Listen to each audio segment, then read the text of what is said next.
As the state has told you, as Mr. Sharp told you, the state has to prove these charges beyond a reasonable doubt.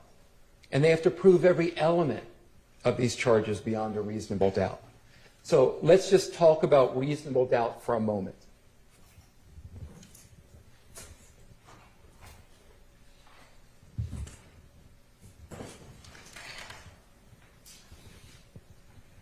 So when the state began today, they told you that you don't have to seek out doubt.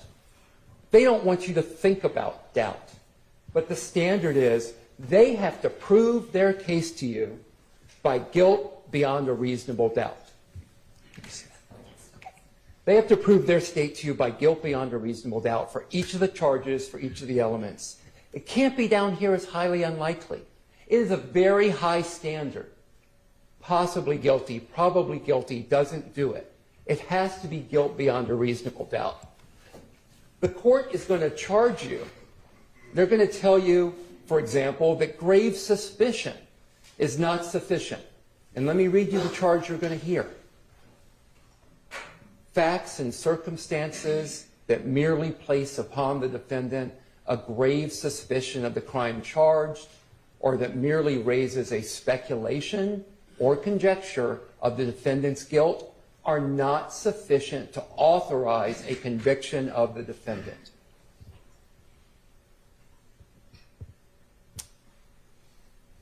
Mr. Short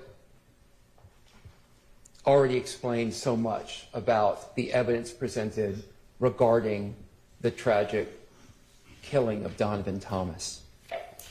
And I need to start by saying I have deep, deep sympathy for the Thomas family.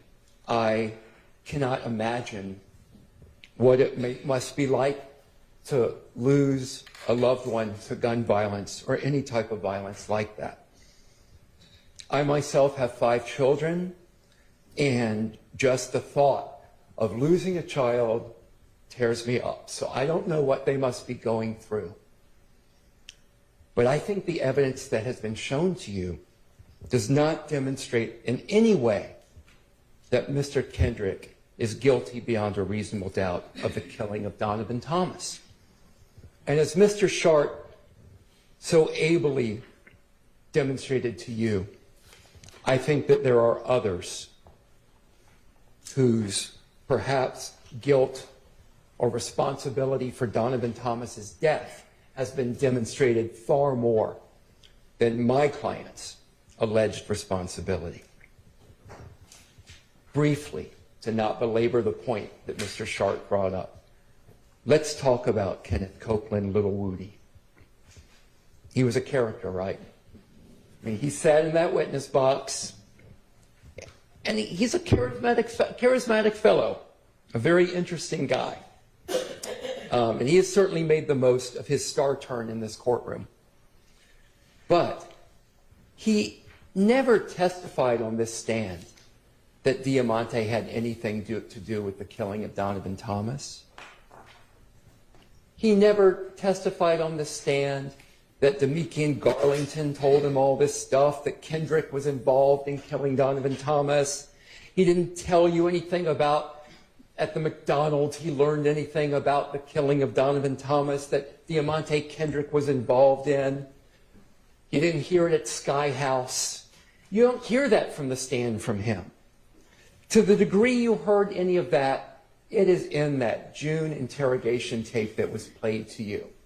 He was not under oath during that interrogation. And you heard the circumstances from Mr. Sharp, all the pressure that he was under. That was his 5th interrogation following the murder of Donovan Thomas, and the first time he comes up with this story clearly concocted by Deamonte and Garlington.